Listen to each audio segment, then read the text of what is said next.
What's Underneath is a CastBox original produced in partnership with Studio 71. CastBox is the fastest growing, highest rated podcast app on both iOS and Android, where you can find all of your favorite podcasts. You can listen to What's Underneath wherever you get your podcasts, but we hope you'll give CastBox a shot and see for yourself. Hello and welcome to What's Underneath, the podcast that will inspire radical self-acceptance through empowering you to embrace what's unrepeatable in you. I'm Lily Mandelbaum, and sitting next to me is my mom, Elisa Goodkind. And we are StyleLikeU. In our new podcast, we are going to expand the types of intimate, unfiltered conversations we've been having in our viral video series, the What's Underneath Project. Each week, we will interview diverse nonconformists about their relationship to style, self-image, and identity. Being radically honest without shame and holding that honesty with compassion is self-acceptance. Lily and I are here interviewing Mara Hoffman. She is someone that we greatly admire in terms of her insane talent at fashion design. It's much harder and far and few between to find extraordinary, unique, authentic designers that are creating things that are new in this culture of homogeneity and averageness. You know, Mara is just one of those people and makes me very happy to know that she's there and to experience and witness and her beauty and the things that she creates. So thank you so much. It's such a loving and beautiful intro. Thank you. Sorry about the drilling that is going on outside of, we're in my studio in New York City and there's always construction, but right now we're in it. So thank you for putting up with that. And hopefully we can, let it just go through us and not annoy us. Yes. Yeah. So Mara, how are you feeling today and right now? I'm good. It's a funny day for me, actually. I had like a really thoughtful, not super comfortable sleep last night, in the sense that like my brain wouldn't turn off, and I'm pretty good at not having those nights a lot now. So when I do have them, they shake me a little. Yeah. And so I had one where I just couldn't like fully get the reins. And so it's funny. It's like the next day after something like that, I feel like I went through something. And so I feel a little, and maybe it's a perfect day to do an interview like this because I feel a little bit more emotional than normal. I feel a little bit, just a little bit more tender, I guess, right now, to be really honest with you on how I feel. Usually I'm like, let's go, let's do it. Yeah. And so today I'm a little like, but that's a lovely place to kind of slip into sometimes. What was your mind buzzing about? The usual, like trying to control change, like not letting things be when like the easiest thing you can do for yourself in the world is to just be. And so like my egoic mind was just like rampaging on how do you make discomfort go away by not letting it do what it's supposed to do. But what are the things? It's so funny. It's like our brains are such wild mechanisms, and when you just don't have them in check, they run you in a place that is no fun. But I don't know, last night was just like different structural changes within my business that made me feel fearful. It's always, I think, for like may I speak for all human beings, like change terrifies us when it's the one thing we need to like completely get cool with. And it's the hardest thing to get cool with. So even like subtle things, like anything that feels good in the idea of that shifting or changing is like, what do I do to not let that change? What do I do? And it's a theme right now that I'm exploring on as many levels as I can, is making death beautiful, because I think that we celebrate birth all the time and celebrate how beautiful new beginnings are in birth, and that's what we put our celebration onto, when if we could just like start reshifting our relationship to death and starting to celebrate that as much, of like letting things die and change and calling that as beautiful as when new things happen, we would be good. I was in a kind of a ceremony with friends, and we were in that space, and it just started to chant like, let it die, like what if we could just let things die and not be in this like human space of trying to hold everything in a non-changeable place, but what if we got so good at letting it die, just let it die, let it die. And this is a lot for a We'd be morning, happy. huh? No, it's It's not, not a a lot lot at all. This is a lot for a morning, but It's not a lot. Yeah, and so I just want to get real good at letting things die and be so graceful at that act of let things change, let them die. It's beautiful. It's as beautiful as anything else. And then I think Right. the more graceful we get at letting things and conditions in our life die, that once we slowly start to approach like our own mortality, we'll do it with such ease and such grace and such like reverence for that beauty. Mm-hmm. So last night was me not letting things die in a beautiful way, me holding on and seeing how I could fix things so they could stay alive in Frankenstein. How do I just make it stay alive? Where it's just like, what? Or no, go with nature. I mean, I don't know whether it's something that's out there right now and something that is collective consciousness or is just something that we are in our little bubble it's our own little collective consciousness. But the last podcast is Molly Rosenguy, and the whole thing was all about the death of her father and how deeply she is expressing and dealing with the passing of her dad on her Instagram. It's just blown me away, and the whole interview was so profound. We were listening to it yesterday and we were again crying. Just the depth of her feelings and the rebirth of her and the death of one thing and the rebirth, all of it. It's so amazing. And then the week before that was Ria Hamid, and it was all about mental health and suicide ideation and how much more common it is than mental health issues and all of that, and her own personal struggles, and just a very open conversation about that, very brave, and just bringing that out into the light. So you're not at all, I think the fact that you're bringing it up, and then that you're bringing it up in that idea of things are always dying and rebirthing. It's not just like, it's our relationship to death, and our bad relationship to death, I think, reflects our clinging to all little things in life and like not being able to make changes. Like it's related. Mm-hmm. And I think that you're bringing that up is really fascinating. The clutching, the clinging to things staying the same in our work and with everything. It's just something that we're all faced with all the time. And if we could just be graceful with it all. Yeah. That's the work. Yeah. Can you talk a little bit about like what is most exciting you right now in your life? Like what's kind of... Honestly, I feel like the thing that excites me most is working on my spiritual existence and relationship to all things through that lens. And that part excites me the most. And it's the part that keeps me, it's like satiating me, and finding teachers listening right now to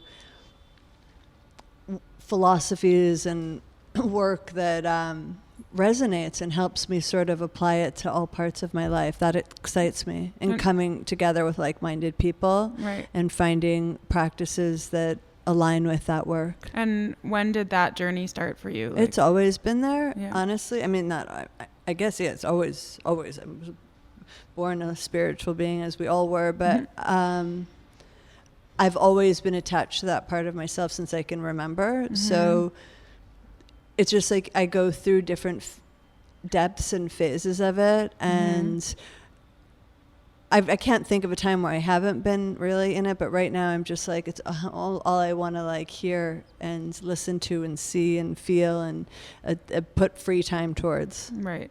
So how do you find that that's like challenging, like with running a company of this scale, like to keep that as a priority in your life, or how do you manage that like relationship between work and your spiritual life? I'm working on that. If I could wish for something right now, it would be more time. Like I kind of fantasize about this idea of being able to live like 3 or 4 parallel lives at the same time, just to have more experiences out of this like one short trip. And like, okay, this life, I would just be like traveling all the time. This one I would just like these different branches of this tree that I wish I could be like coexisting all of them on a conscious level right now. And so sometimes I feel a little bit like locked into this one particular branch that I created, a very strong one, sturdy one, which is all of Your this company. Right. and the identity that I have within that company. And I think that the further that you go in the work is really about stripping down all of the identities and really like releasing yourself of what it means to even have the identity that you've built for yourself. Right. And you've worked so hard to build this identity for yourself, regardless if that was your intention or my intention. My intention of building this was to be in a state of creativity all the time, and to then to like be able to nourish myself from that creativity and be successful and build a business. But there was also, I'm sure, a part that was like driven on a worldly level of like being known in this world and creating a mark and creating a voice and being seen and creating value through the way that people see me. And the deeper that you go and strip down those parts, it's an interesting voyage of that, and you realize how many parts of your life are created identities that really have nothing to do with your spirit, with the real deal. Yeah.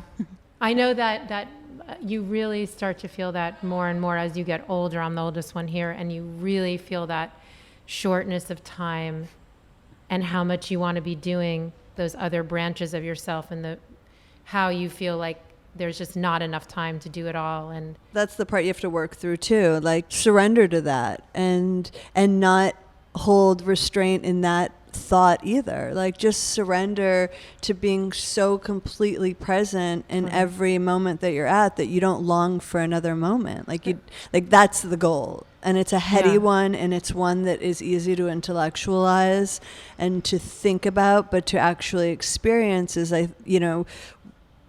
where like that's the pursuit. The pursuit is to be so present that you do not long for any other branch because you're completely just being. And I think that that's the biggest that's the biggest life goal. Is to be. Yeah, and I mean, I think that the wanting to do too much and all of that is ego, and makes you anxious, and there's a certain amount of suffering in that because it's not possible. Yeah.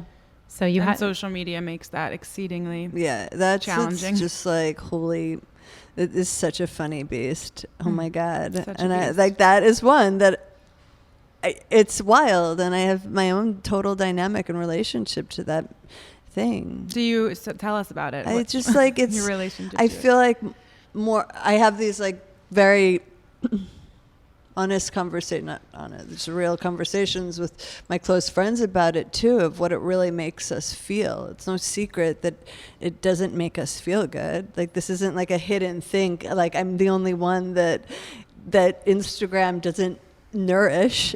It doesn't nourish any of us. It's, I guess, on some level an interesting connector, and it's done wonderful things for my business.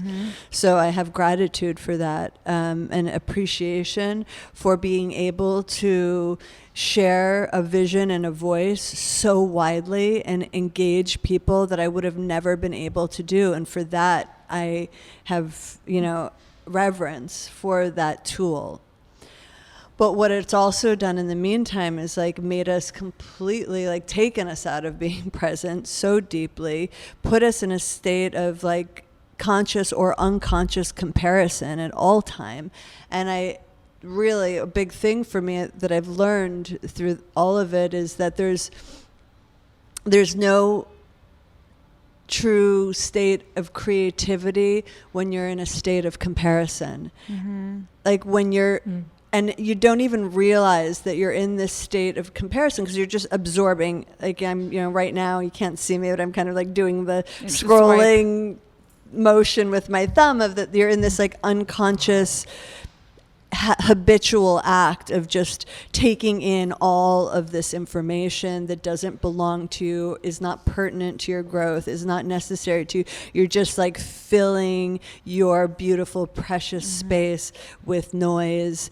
And for the most part, that noise like makes you feel somewhere some feeling of inadequacy, or even if it's not inadequacy, it is a comparison, and that keeps you from being in that like pure state of creativity. And that's what I'm here to do. I'm a creator and I'm here to create. So I find that I'm in this like weird relationship with this thing that keeps me from being fully present on an idea level and on a spirit level and everything. I just like drift off and give this thing and this... Give your power away. Yeah. Give your power to things outside of you. And it's a tough one because I also feel that people, like through Instagram, people react more to when things are personal with me. Like people, I feel like sometimes they would rather me be an influencer, a horrible word, but than a designer in a way. Like, let's just see what's in your life. And I give into it, not in a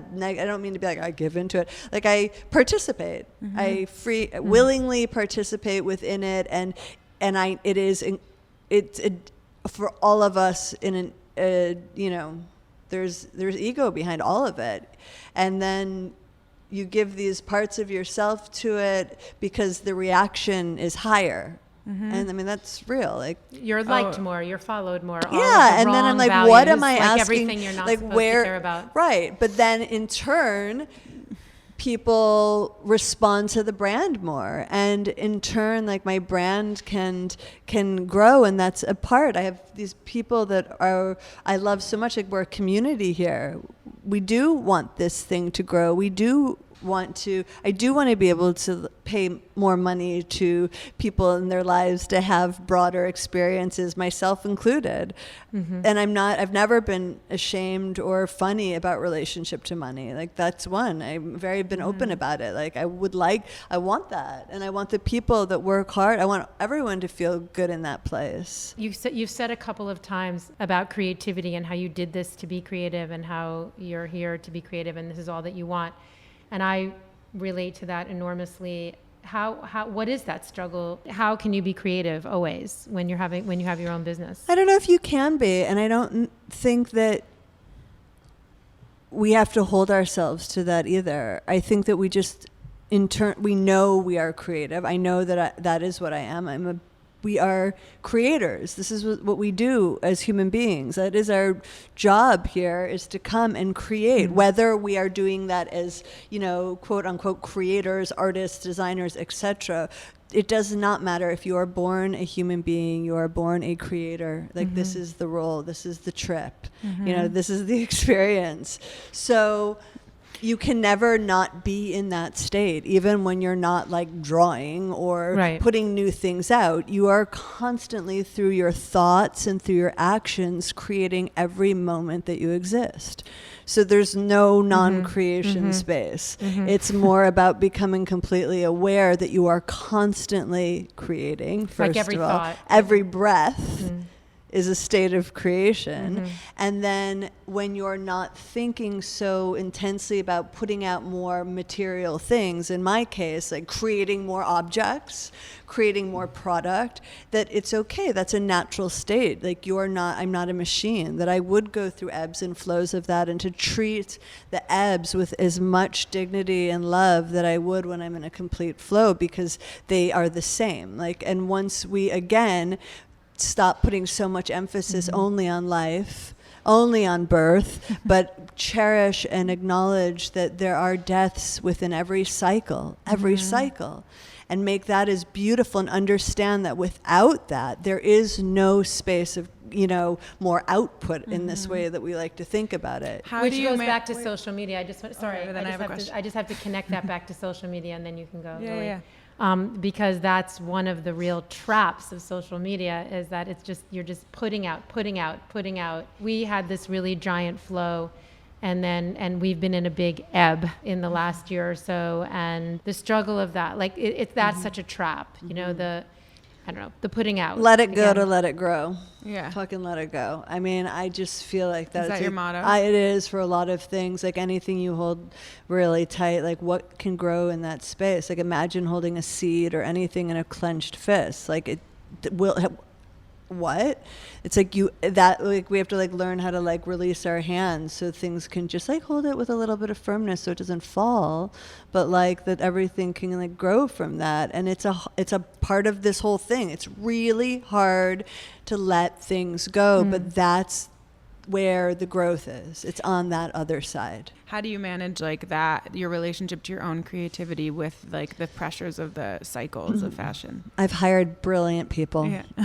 I'm good at people. I'm good at finding and attracting people to my life and into my business that are there for the same like vision and support. Sometimes I get it wrong, and that's okay. And it's actually never really wrong, even like when that someone comes in and it's an odd fit.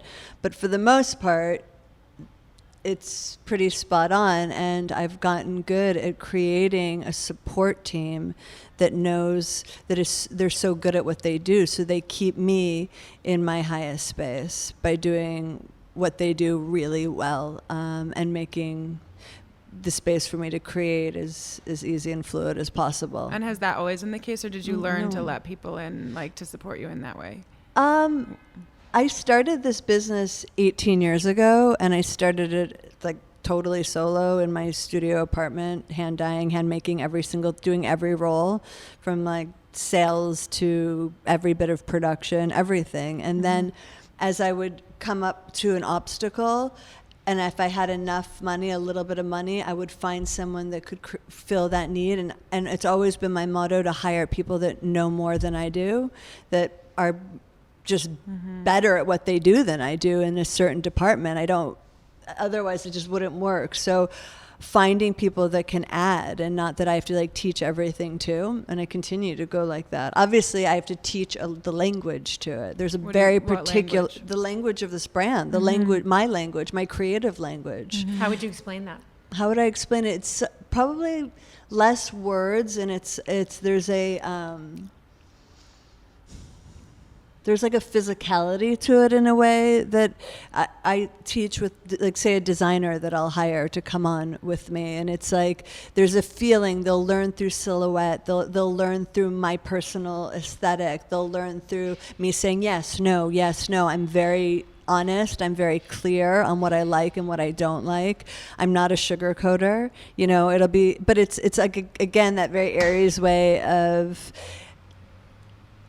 that doesn't work. I do not like that. And then we move on. My intention is never to make people feel hurt or bad or less than. So I've also had to learn more about myself as a leader and watch myself and understand too that when I walk into this place, people feel me. And that if I come in not in control of like what I'm going through or feeling, I spread a vibe. And I had to learn that. And I've gotten really much, I'd like to say, I feel like I've gotten way better at that and under control of that, because it's true. It's like you have to take ownership of it. You can't just be this loose vessel that expects everyone to not react to your bigness. I have a big energy, and I have all these people showing up every single day for me and for this vision and for themselves ultimately. Like, they're here for them, which is much better than them being there for you. Truly. You want them to be here. It's right. Yeah. You know it's right. Like, you don't want anyone to just be showing up for you. Like, it's like not right. No. They need to be showing up because they feel it. They're invested. They like what they're doing. And they're getting fed. Yeah. So I've learned that part of walking in here, no matter what is going on. But it's also, I have less of those feelings now, less of those like, angsty sort of feelings if something isn't going my way. I've been through focus and I have a solid meditation practice. I've been a meditator for years, which is a huge part of my existence. Can we hear all about that? Hear what about your spiritual practice Yeah. things. So I've been waiting for that. Yeah, I do Vedic meditation, which is like a version of transcendental. So it's mantra based, and you're given a mantra which has no direct meaning to you. It's just a sound, and you use that sound, you repeat it over and over, and you kind of use it as a vehicle to help drop down into this other state of consciousness where you can release thought. So repeating the mantra keeps the brain sort of busy so that the thoughts don't come in and take over. They do. And when I learned this meditation, what I really loved about it was its kind and forgiving nature, that you weren't screwed if you had a thoughtful meditation or you hadn't failed at it, that you are still getting the cellular like restructuring and healing that you need through meditation, even when you're having a thoughtful one, that the work is still happening on an internal level for you. And just to know that gives you a peace of mind that you are good at it, that you're not like, I suck at meditation because I can't have my thoughts stop. Well, there's like no such thing. Like, I'm a meditator too, and I don't even know how I would even function in a day anymore, or in life without it at all. It means so much. It means it's too. everything. It's not something that you're good or bad at. It's something that you practice, and that you just create a space. You create a space that you continuously go to, and whatever happens in that space is okay. It's just that you're observing. You start to observe your thoughts, and you start to separate from them. And then even if you are busy or having a struggle on a certain day, you can have that the whole time. I can have that for an hour, the hour that I sit down to meditate. It's not a bad thing. You're just sitting there and saying the mantra and just observing rather than going into life unconsciously with these thoughts. That's really what it is. And that, I mean, for me, it's been like therapy. Like it's literally, and that means that, like therapy and like anything else, that there's hard times through it. It's not like, oh, I'm going to meditate, I'm going to be peaceful right away or all the time. No. It's... Yeah. You just keep coming back to it. You keep coming back to it. And then what I have felt, and I'm wondering what you have felt, what you feel, is that your body just recognizes that. Like, it recognizes that you're sitting down to do it. So even if you are very busy or it's like a turbulent moment as opposed to another day, it still recognizes that you're doing it. Absolutely. It's like money in the bank. So do you do it in the morning? I do it in the morning, and then I do it at 4:00 here with team members. So a few years ago, I brought my teacher into the company to teach people, whoever wanted to learn. And so at 4, we go into my office, and it can be anywhere from like 4 of us to 8 of us meditating every day. And so nothing at night? No, the 4:00 is really like that evening one that sort of gives you the pushover, as opposed to like a cup of coffee or something, or some sort of like to push through the rest of the day. And no meditation at night. How has it changed you? I think through clarity, again, coming back to that, wanting to be in a space of creation and creativity. I feel like for all people, but for people that are outputting on a certain level, it's an act of channeling, and that you're receiving information as opposed to really like necessarily like thinking of it yourself. When you're in a state of creativity, you're just in a state of receiving clear information, like transmitting it.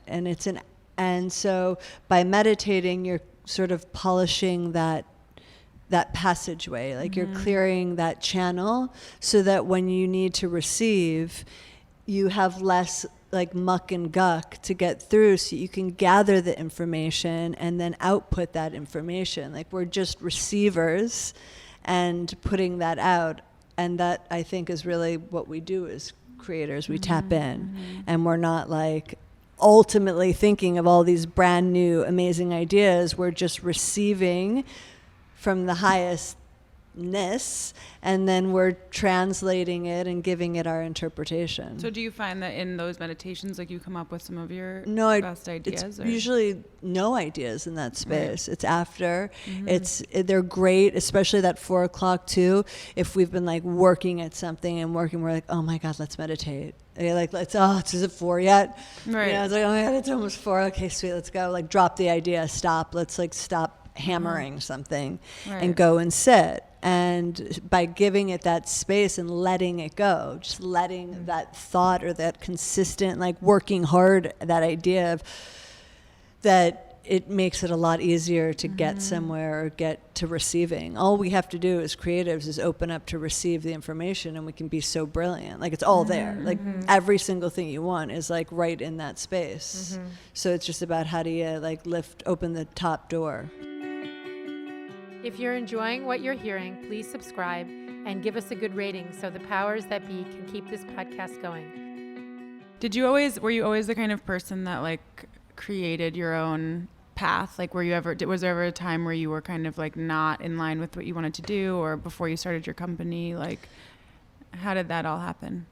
I'll kind of always have been that person. Yes, I've been very focused. It's a gift, definite for this round. I got that as a character trait. I think that was a really helpful one. Is to be, I can be laser focused, and that's helped. And like having like, I want that, and I'm gonna get that. Were there moments over the years where you thought it was like done or yeah, something? And definitely. Like, I mean, can you talk about some of those? Yeah, I'm not so specific as to what it would be, but I can bring up like the feelings of going home. Yeah, what were the feelings? And it was before I had a kid. My kid's 7 now, and so going home and like sitting with my husband earlier on in our relationship and just crying and feeling like this is so hard. This is so hard, and I don't love it, and what do I do, and who am I without this? And like that's back to that identity part of what am I without this? Who am I without this? But this isn't, I'm not happy, and I've had those times within these years. Journey, absolutely. I don't feel like that now, but they have definitely come up, and somehow, some way, I stayed the course. Something relieved itself, something shifted that like gave me the direction that and the reassurance that it was a temporary feeling, and that it wasn't, that feeling wasn't who I was. It was just a feeling. As all of them are, you know? Right. And I got to really come back to that right now. Even the things, like I still get challenged with feelings, getting, tricking yourself to think that something you feel is who you are. They're these elusive things, right? Like if you feel something and then you identify to that feeling and decide that's who you are, but you're not. It's just a feeling. Right. Maybe it's a short attention span that I've also been blessed with. Yeah. That I can Move on. forget a feeling too as easy as I can feel it. Maybe that's Aries too. It's like, wait, what? I felt like that? It's a gift But within that. Right. It's a little bit low. I mean, I'm sure you know about the Alchemist, but it's like, that's something that with what we do and have been doing, which is so incredibly difficult. It's so beautiful and amazing on a creative and inspirational and spiritual and heartfelt level, like nothing could, it like so intense and so meaningful, inexplicable. But then the financial and monetizing part of it has been so unbelievably painful and difficult. And so the Alchemist is something like going just even to that very beginning, those first pages that the author writes, like about 4 or 6 pages at the beginning, about the stages that you go through in life to get the gold, to get, and like, you're just pushed so hard. I mean, and it's always, even at that last minute, that last step, is just when you're pushed the hardest, and most people quit. Yeah. That reminds me of that quote. It's like it's always darkest before the sun rises, something before like the that. dawn or whatever. Or one of U2's new song, "The Darkness Surrounds the Light." That's beautiful. Yeah. And it's that idea that darkness is always there for you. Like happiness is something that you consciously have to work for. You have to. Like happiness is about putting the work into yourself to like be happy. It doesn't just, I think very rarely for people is it just like their default is happiness. I don't know. I guess there are people like that's really amazing and a really blessed, brilliant like trip for the human experience. But I don't think it's the norm experience that like without thought you're just like constantly happy without any self-work. But the other side is that idea of the darkness, the discomfort. And I've been thinking about that one. I've thought about that a lot. And then I started to really settle into it in kind of like an uncomfy phase. I've like been in, my discomfort's been a little bit more prevalent lately, and I think it's just, I think I'm going through transition. I think it's part of the spiritual work that I feel more prone to discomfort, and or at least I notice, I'm more aware of some discomfort that comes up, and I'm not even specific. It's just like an I don't feel amazing. I'm like a little agitated. I'm like, discomfort, you know? And I've been like feeling this into understanding that the default is discomfort. It's not necessarily this dark void of blackness, death, but it's discomfort. And that I have to actively be taking action towards my happiness and understand how I work and function with such clarity. I have to know myself that well to take control of a thought situation and get out of discomfort, but nothing is going to do it for me. Like any time that I rely on like my husband, like why aren't you making me happier, or why isn't my this or you or friendship or anything outside of myself making me happy, I'm fucked. One can only save themselves. That's it. And I actually recently did Panchakarma about 2 months ago. It's a very deep, profound Ayurvedic cleanse. And I had this dream of a baby walking and then falling into water and drowning, almost drowning, like falling to the bottom, and then me diving in and saving the baby. And it's like that's the metaphor, you know. It's you. Yeah, you gotta get right on the inside to be right with the world. When we think about the activism and we think about what's going on in the world, it's really easy to focus all of our stuff on like fixing everything that feels broken outside. But it's like a pyramid, you know, if you don't fix the top, the singular, the self, it's a reflection. We're just not going to like fix the other levels of this thing. And so we put all of this energy in like fixing, trying to like show up and resist and do these things outside of ourselves. But if we are not like fixing that tip of that pyramid and getting it, then nothing can come down. Like you got to get right on the inside. It has to be your dedicated mission in life is self-love. And I know it sounds so corny, but that's it. And every time I go into a deep space, like, or do any kind of deep work, it is always the theme, and it is always the lesson that I come out of. It is your number one job over anything that you could ever think of is getting the self-love. You've got to figure that shit out. I'm talking to myself, not to you guys or to anybody. No, Trust I mean, me. it's I'm talking to me of saying like, find the self-love, find it. What it's do you 1,000%. What do you feel is like the biggest barrier personally between you, like what the insecurity struggle? I'm mean to myself. I can be mean to myself. I can be. Like, what would make you mean to yourself? What types of scenarios? I could look at myself in the mirror and be physically, like, oh my God, you're getting old. I could, I'm not always kind or loving. I would never think or say the things to someone I love that I could think or say to myself. Like, and it's all shit that is so not true. And that's the mind part spinning out. And that's also why I know that my life and my focus at this very particular stage of how important it is. I'm 41, and it's the most important thing is to get right with the spirit, like get right with my inner being, like so get whole with her so deeply, because if I don't have that on lockdown and I don't have that taken care of now, it is going to be a very hard ride going forward. Would you say that like aging is like it's tough? Oh my God, yeah. I mean, I'm my own vanity. Like I wish I could relinquish that. And one of my goals, just through the work that I do and focus on, is to let go of some of it. Like I don't want to have this whole human experience be so wrapped up in my like flesh bag, but it is. I'm so, I'm such in a dance with it, and I give it so much importance. I give, and I hold it to such a standard and such a thing that it's bound to let you down. It is its nature to change.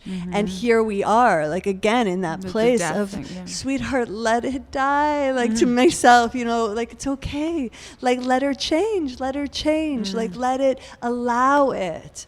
And I mean, I'm just talking to you the way that, like, I will talk to myself in the mirror of having to really shift the words. And I think a lot about, I was listening to this, really like this, you know, Bruce Lipton, he's pretty rad, and he talks about the, and if I misquote this, I apologize to you, Bruce, and anyone who knows what he talks about, but this idea of the conscious mind versus the unconscious mind, and that we exist primarily in our unconscious mind, and we use about 5% of our conscious mind. So the unconscious mind is how we, like, get around, and it is a completely habitually run system. So it's thoughts that are just habitual thoughts. I go to work, I do this, I am this, the identity stuff. It's just a habit of these thoughts that you think over and over and over, and that's where you operate from. The conscious mind is where you do that divine creation stuff, where you have that awareness, that higher self, that understanding of putting beautiful new things, you know, like that magic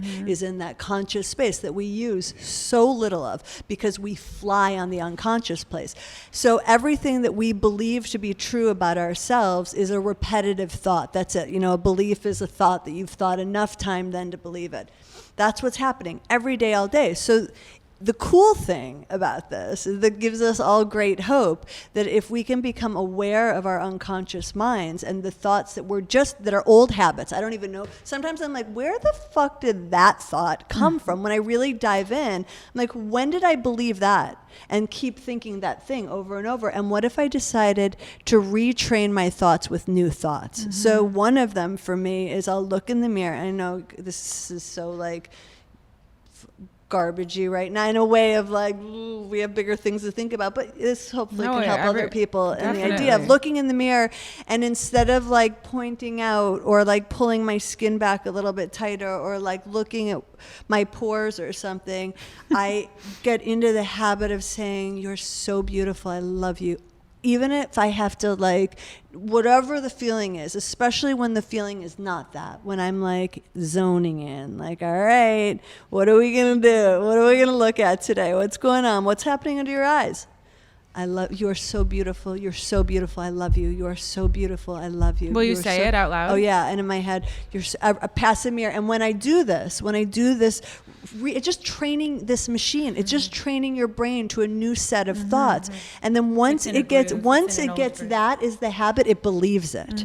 Bam. Once you believe something, the world believes it back to you. That's it. It's like there's a formula to all this insanity that if you believe it, the world believes it. Your thoughts and your feelings, even if you say nothing, your energy has so much power. The activism has to come first inside, and it's not small to say to yourself that you are beautiful and you are all of these things, because if you're spending 90% of your day unconsciously hating yourself or buying things that you don't need, or like, then you are affecting absolutely the world. You know, it's so important. If we start at the top, we have to. What do you feel is, like, the biggest risk you've ever taken in your life? We were on this expansion a few years ago, like 5 years ago, this trajectory of, like, getting big, you know, it was on its way.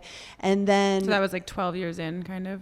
About that. It was like doing that, and it was on this trajectory, and it was just growing and growing, and whoa, here we go. Oh my God. Okay. This thing we're going to make a ton of money. It's going to be this thing. And then I hit a wall about 3 years ago where I just was so disassociated and uncomfortable with this industry as a whole on an impact level, and I didn't know what to do about that. There was more information surfacing of what our environmental and human rights impact was on the work that we were doing. And so it was sort of like a background conversation when I first started to be aware of it. And then it started to get louder in my head. And then it became like the thought.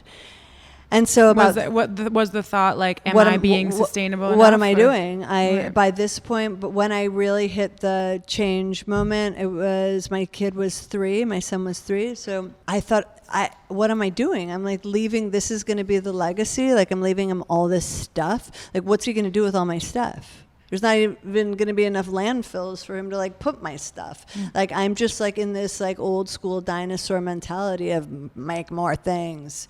Like we're that probably last generation that's like still driven like that, but we're like that change agent, I think, right now. But the next ones are going to like see it through. So I was just having a conversation with someone that it's like a 3-generation stat, you know, it'll take about 3 generations for this to really transition this movement.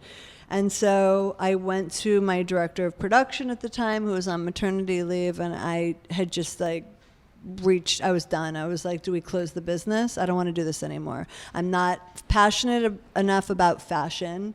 Like, it's okay. I still probably would say the same thing if you asked me. Like, I love running a business. I love creating. I love women so much. I love interacting with women in their psyches and their bodies. I love that. I like the alchemy of creating feelings out of materials and changing people's relationship to themselves. But the damage I felt was stronger than like my own like ego's attachment to what I had done. That's one of those moments where something was bigger than the ego. So at that time, like, was your production, like, what was it? It was growing, definitely. I was using more synthetic fibers.